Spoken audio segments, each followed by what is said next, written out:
इथे त्यांच्या घरावर चिखलफेक शेणफेक आंदोलन करणारा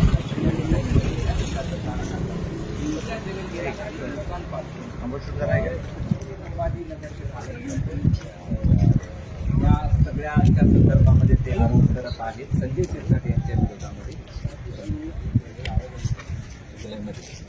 आणि पोलीस बंदोबस्त लावण्याचं कारण असं आहे की जालन्यातील काही संघटना जिंक्या जलील यांच्या घरावर या ठिकाणी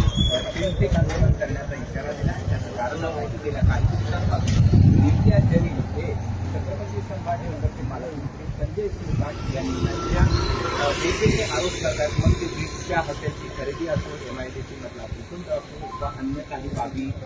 समोर आणून ते यामध्ये अनियमितता आणि घोटाळा झाल्याचा आरोप करतात आणि याच अनुषंगाने या संघटना या आंदोलन करतात आणि त्यांचं